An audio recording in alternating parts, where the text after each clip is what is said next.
Single events where singles go to meet other people are the worst, because that's pretty much just the leftovers and the completely hopeless people that have zero values and zero standards, you know.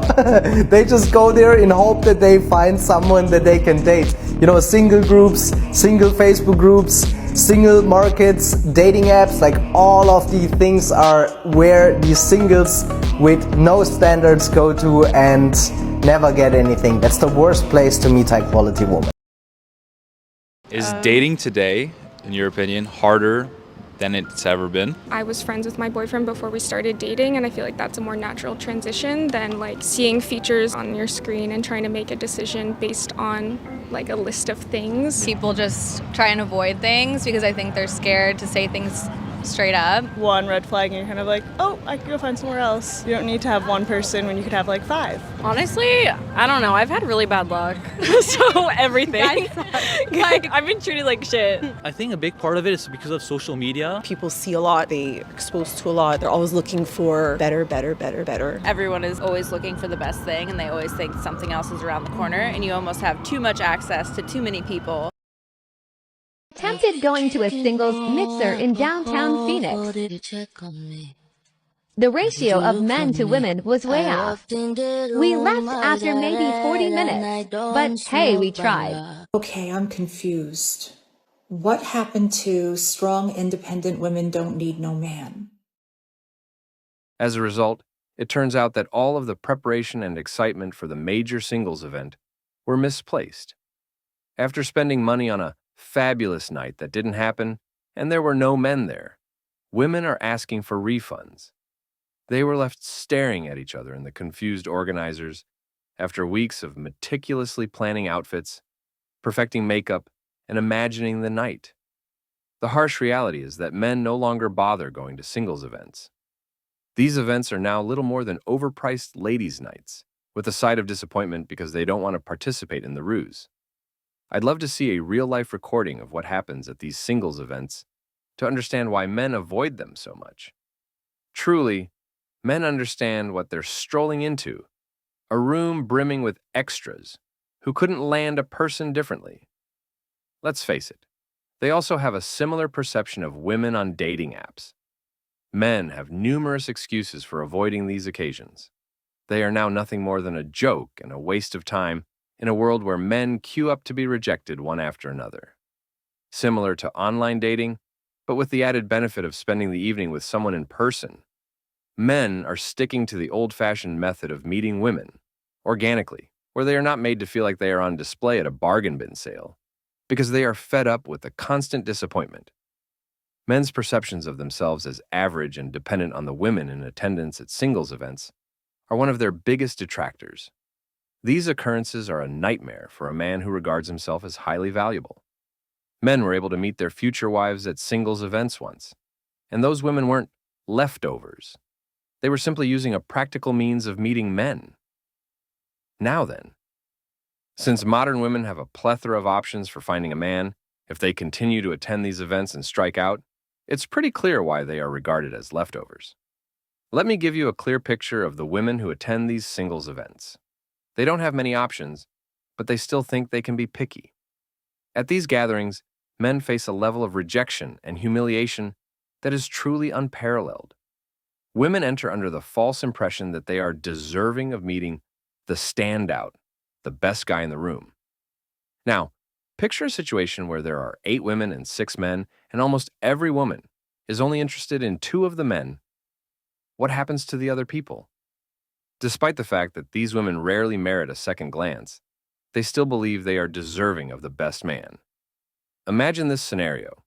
An average young man leaves the event completely deflated because every woman he tried to talk to found the guy behind him, who is 6 feet tall, dressed to the nines, and gives off an air of wealth, more attractive. Previously, singles events were a battlefield where men left frustrated and dissatisfied. It is not surprising that male attendance has decreased to the point of non-existence. And now that the situation has reversed, women are the ones left wallowing in their own anger. Men often have to pay to be rejected at many singles events. It's similar to the same old trick used in nightclubs. Women get free drinks or entry, and men pay to be there. But here's the kicker. Men pay to go to these events, and when they do, they find themselves surrounded by women who aren't up to par. These guys wouldn't even think about approaching these women on any other day, much less paying for the privilege. In addition, let's be honest. The women who show up are frequently single mothers, divorced, or laden with more emotional baggage than a cross-country flight. Young ladies? They're still exploring their options and can't be found. Like their older, more desperate counterparts, they only show up at singles events when they don't have any cards to play. The reality is as follows. Men are expected to spend hundreds of dollars in order to have a slim chance of selecting the best of the leftovers, which is a complete waste of both time and money. And why are these women so drawn to events for singles? They are not looking for a partner who will love them. No, they're looking for a guy who meets all of their ridiculous criteria so they can get married quickly, have kids before their biological clock goes off, and have someone to help them deal with the stress of keeping up with their careers and kids. They need a man right now to alleviate their loneliness and meet their needs. They will say things like, "These bills are choking me, I need a man," or, "If I don't get a man quickly, I'll end up lonely." These women are not seeking love, but rather a quick fix. What's better? These women have no intention of becoming the kind of wives, partners, or mothers that men actually want. Have you ever wondered why they are relics and divorcees? Because they didn't make good wives or partners in the first place. A good woman is uncommon, and no rational man would part ways with a great partner. Even though these women might scoff at traditional values and say that men shouldn't expect anything from them in the 21st century, they are still attending singles events and expecting men to play the traditional role in order to meet their needs. Men have realized this strategy and no longer participate in singles events at all. Sincerely, it is frustrating to observe men still attending these events because it screams desperation, as if they are unable to obtain a date in the normal manner. It's like trying to scrape the bottom of a barrel and hoping for the best. Let's be clear. Men shouldn't go to singles events to find a partner. You shouldn't be constrained to a pitiful group of women. As a man, you should choose the woman who meets all of your requirements. Because you are the king of your world, you should select your queen on your own terms rather than from a lineup of leftovers.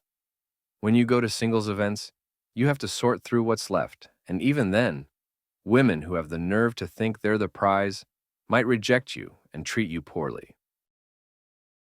Do you want to know your hint to go up to a girl? Eye contact. If they're just looking at you, they want you to come up to them. I'm just taking like, mental notes. And this is my hint. I literally kept going like this.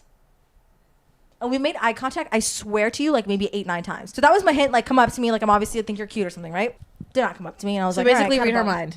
Okay. Yeah, that's kind of what I was That's saying. a note. I get back home, I wake up the next day, I get a DM. Hey, saw you at the Steve Madden event. You're really cute. I open it. It was the pink shirt guy. I was like, why didn't you come up to me, like at the actual thing? Guys are scared nowadays. Guys are so scared. So I have to cancel the singles event that I planned to be on my farm this weekend. This is a great conversation, and the answer is rejection. You see, you bring in, if you had a singles event, let's just say you brought in 100 women and 100 men, without having some kind of preference checklist for them all to meet before coming there, you're going to have a majority of women be attracted to a minority of men at these things. So majority of men already know they're going to be wasting their time, and it's just going to be, just rejection after rejection after rejection, while this minority of men are being fought over by all the women. And men experience this while going out to bars and whatnot. They see it happen all the time. So that's it. That's the biggest reason, is just rejection. So it's a waste of time for them. So hope that helped. I would love if we could be honest and rebrand singles events as the truth, which is a perfect place to meet your brand new platonic best friend. Men don't go to these. Men do not go to singles events. Stop paying money to go to singles events. Men don't go. Stop it. And that wraps up today's episode of Manosphere Daily. If you enjoyed the content, give it a like. Be sure to subscribe and hit the notification bell so you're notified as soon as a new video is out. Share your thoughts in the comments below. See you all tomorrow.